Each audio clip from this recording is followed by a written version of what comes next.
He was on the ground before he even understood what the kid had said. Face first in the hot concrete, blood in his mouth, knees screaming from the fall. Someone kicked the side of his ribs, hard. Air vanished. Someone else yelled, "He's got a Nazi hat!" Laughter. Phones. Someone was recording. It started with a soda cup. Ed Miller, 81 years old, 6'1" and 2 titanium hips, was walking back to his car after the Rangers game. His team had won, 6-3. He hadn't watched a game in person since 2008, and even then, only from the top bleachers. This time his daughter had surprised him. Box seats, his favorite peanuts, even a beer.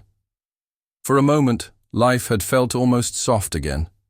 Then came the kids, 3 of them, late teens or early 20s, tattoos, earbuds, too much cologne, one in a hoodie with "Justice Now" across the back. Another with a bullhorn slung from his shoulder like a weapon.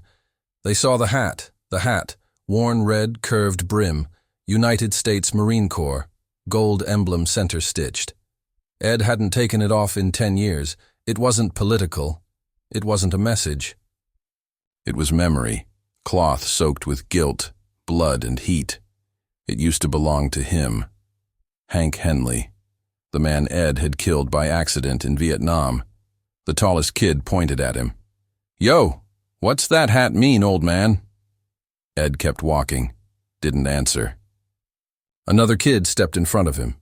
"USMC, you one of those fascist boomers?" Ed stopped, not in fear, not even in anger, just exhaustion. "Move," he said. They didn't.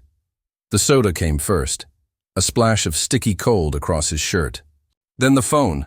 "You're live, Grandpa," one of them said. "Smile for TikTok." He reached to wipe his face. Someone shoved him. Then came the fall.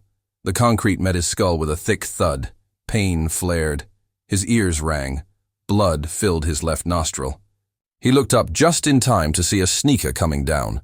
The world spun, and still, the red hat stayed on, until someone snatched it and held it up to the camera.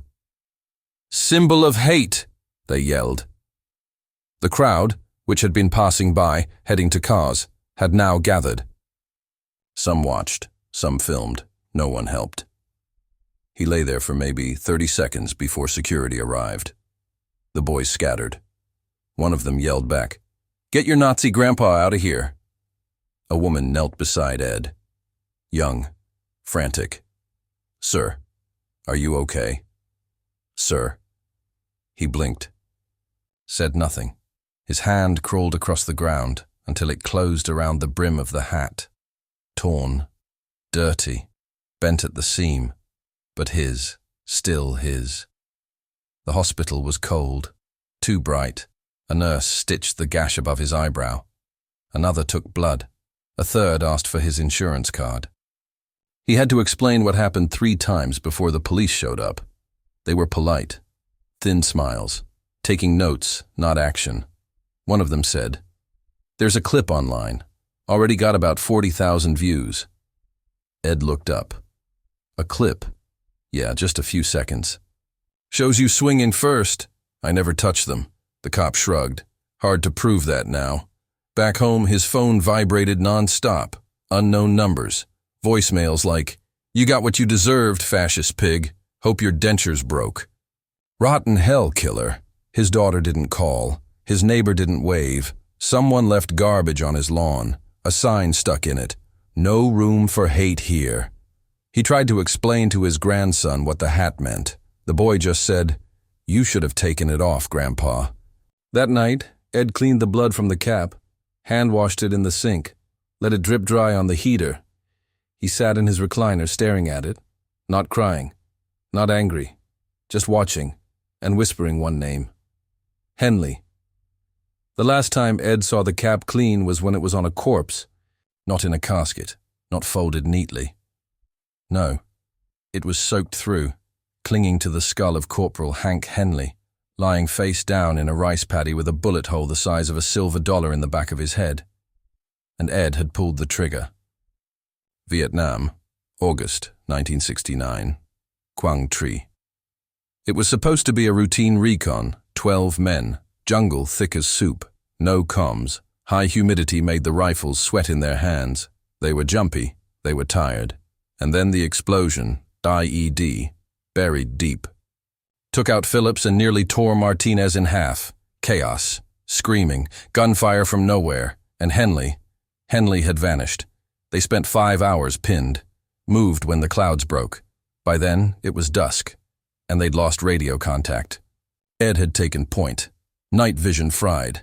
He saw a silhouette ahead, helmet, rifle, crouched by the tree line. He shouted the call sign twice. No answer. Movement. He raised the barrel and fired once. Just once. The body dropped. He approached, and there, under the flickering red moon, was Henley, his mouth still moving, trying to speak. The bullet had gone through his skull. Clean. The cap was still on his head. USMC, bright red. Ed didn't speak for 2 hours. Didn't sleep that night. Didn't cry. The next morning he doctored the report.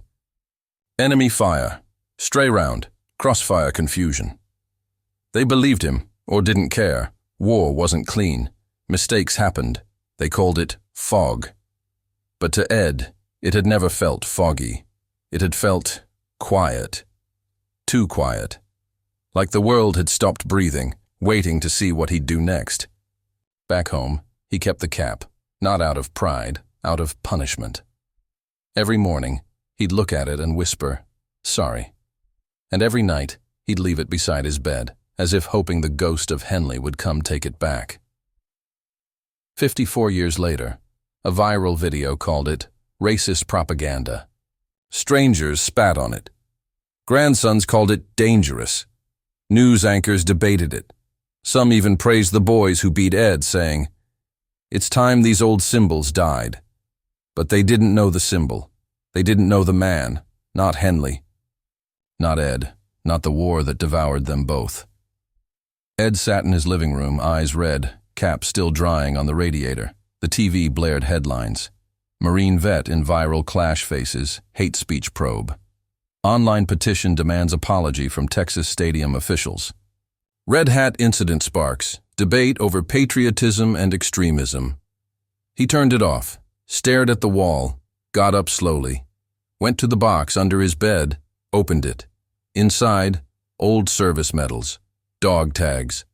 One black and white photo of Henley, smiling, and a folded letter, yellowed with age. It was addressed to E. Miller. The handwriting was Henley's. Ed had never opened it. He'd kept it locked away, afraid of what it might say, afraid it might forgive him, afraid it might not. His hands trembled as he unfolded it.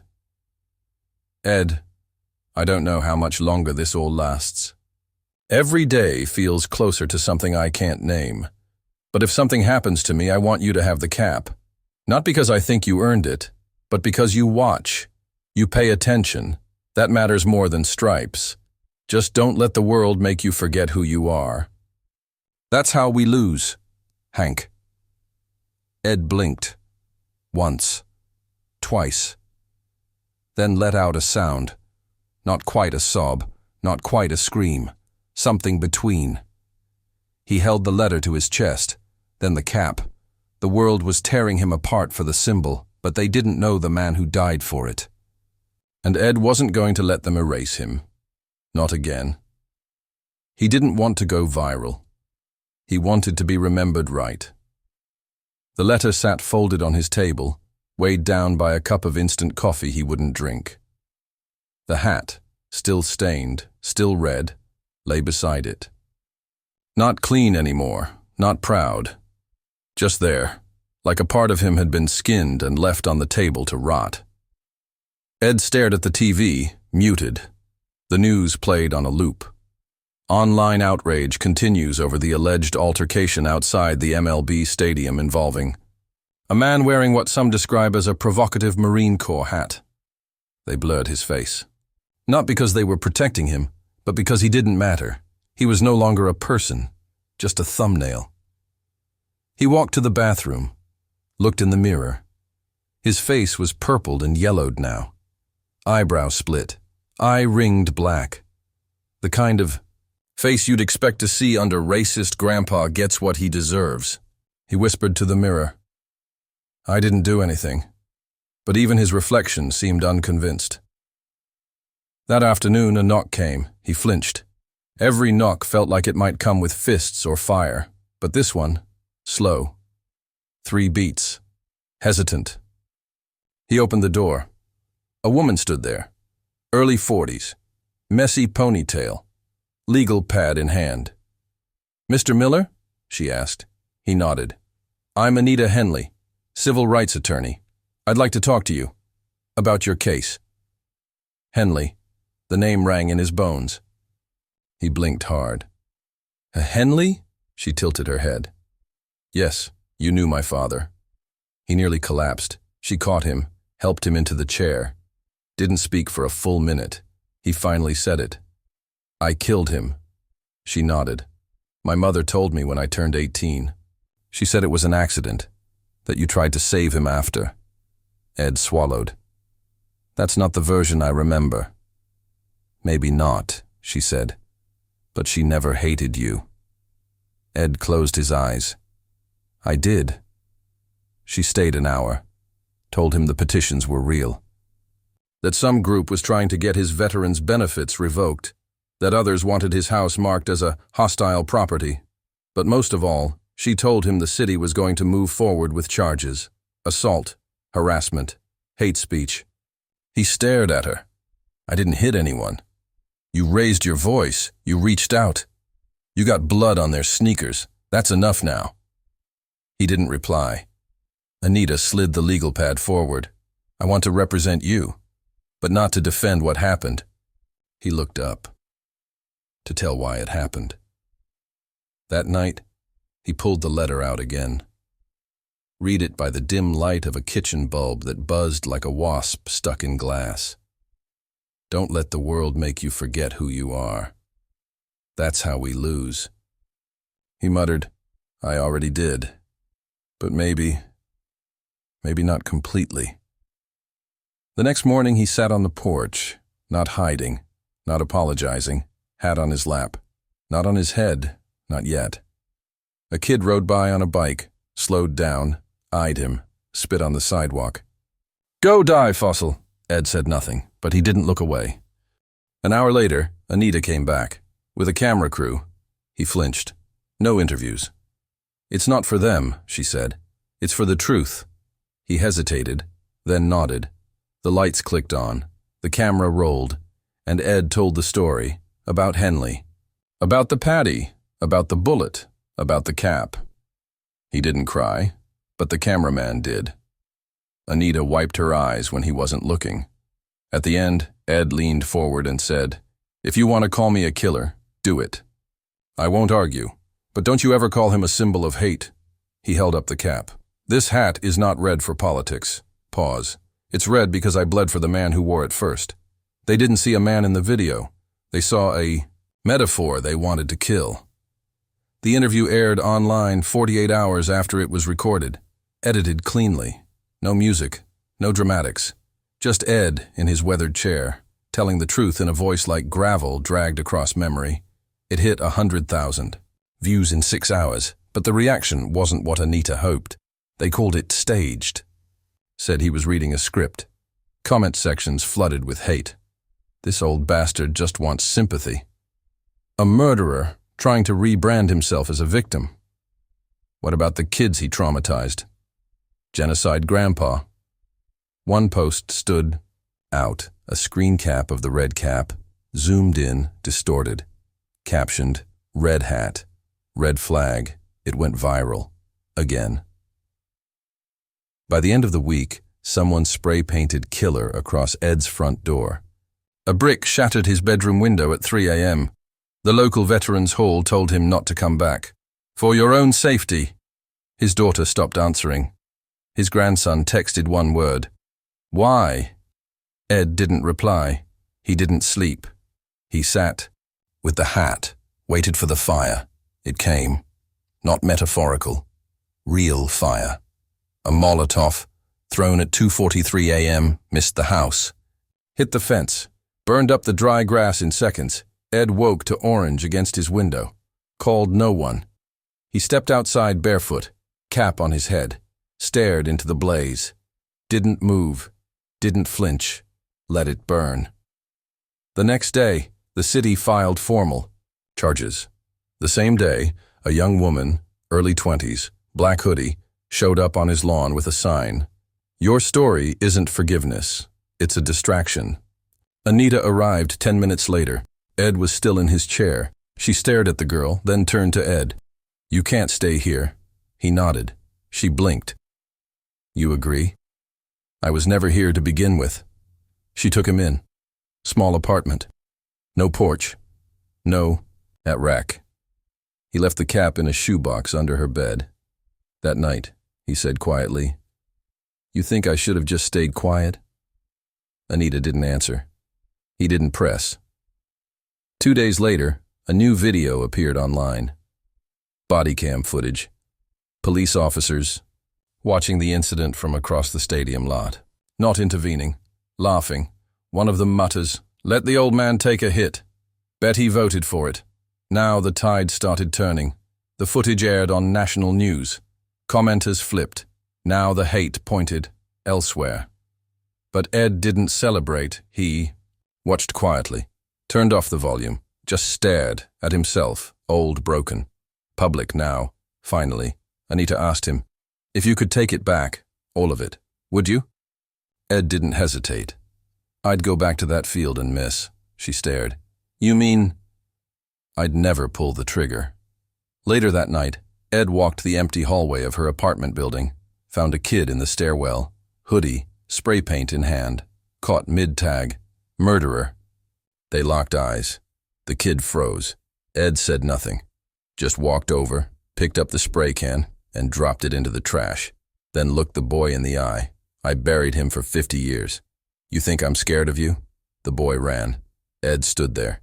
A moment longer, then said aloud to the hallway, Come find me again. It was never about the hat. It was about who he let himself become underneath it. A week passed in silence. No media appearances. No more interviews. The protests died down. The fire scars faded from the lawn. But inside Ed's chest, something kept burning. Not anger, not even guilt. Memory, and memory doesn't die quietly. Anita handed him an envelope one morning. No return address, she said. Came to the firm.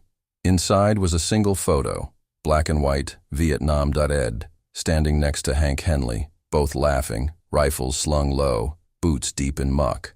On the back of the photo, scrawled in faded pencil, We both knew. You just pulled. Faster.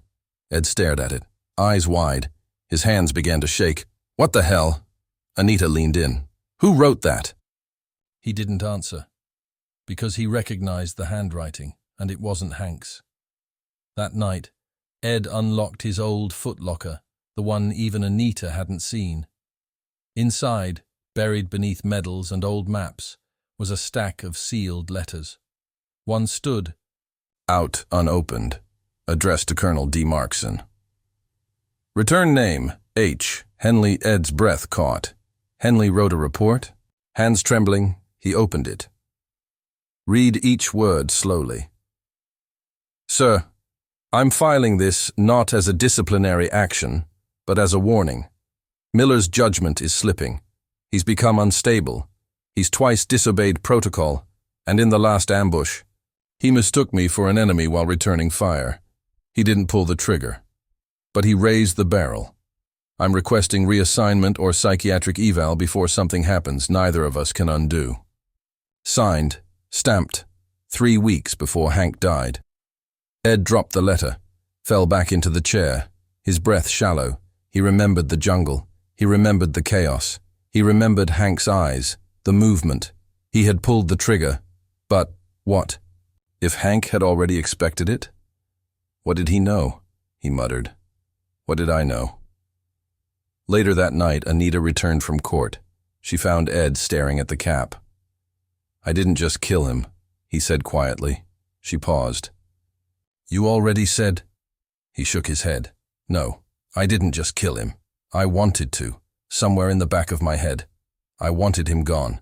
She froze. He continued. He was better, smarter, younger, the real soldier. Pause. And I was. Tired of carrying guilt for things I didn't do. So I made a mistake. And I never let myself admit it wasn't just an accident. Anita stepped closer. Then why wear the hat? He looked up, eyes hollow. To convince myself I deserved to, she whispered. You didn't. He nodded. I know that now. A day later, Ed disappeared. Left a note on Anita's table. Don't defend me anymore. Let the truth hang without support. That's the only way it's ever honest.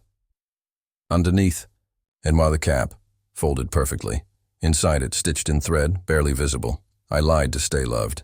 The world searched for Ed for 3 days. Some said he skipped town. Some said he died alone in the desert. But a week later, a local paper in Amarillo reported an old man had turned himself in, requesting to confess to a 54-year-old war crime. The authorities refused to prosecute.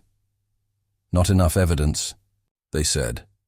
But Ed refused to leave, so they gave him a room, and every day he wrote letters to families, to strangers, to people he'd never met.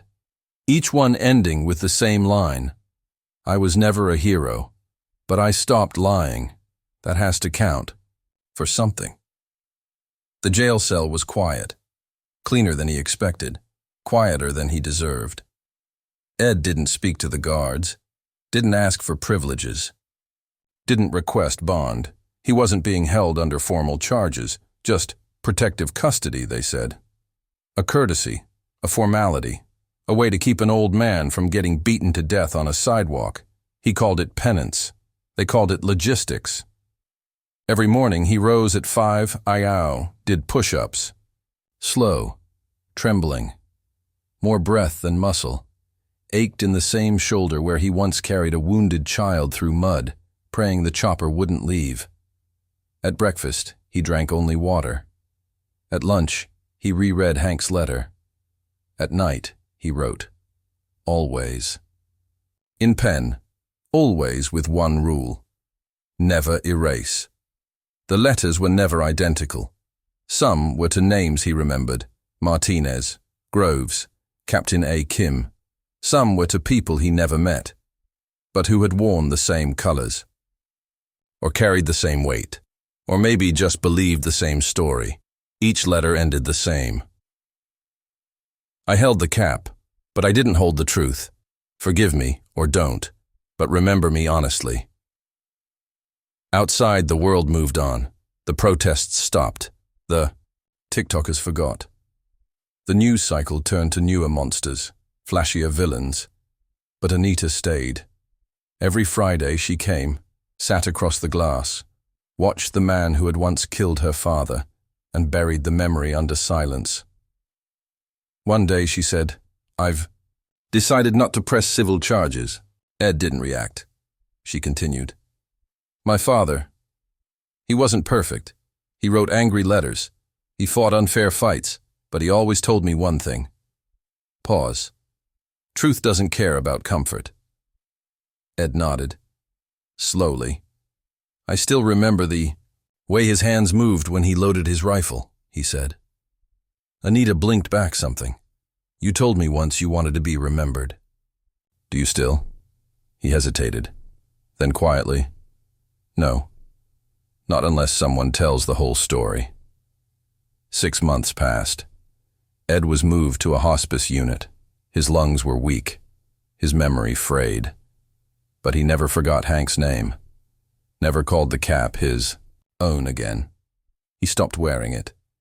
Instead, he asked Anita to deliver it to the wall in D.C., to place it beneath Henley's name.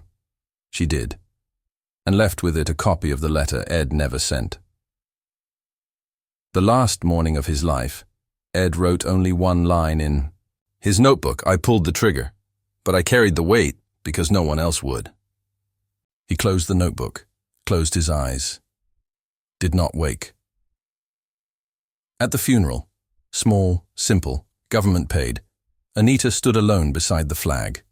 The only personal item on the casket was a photograph.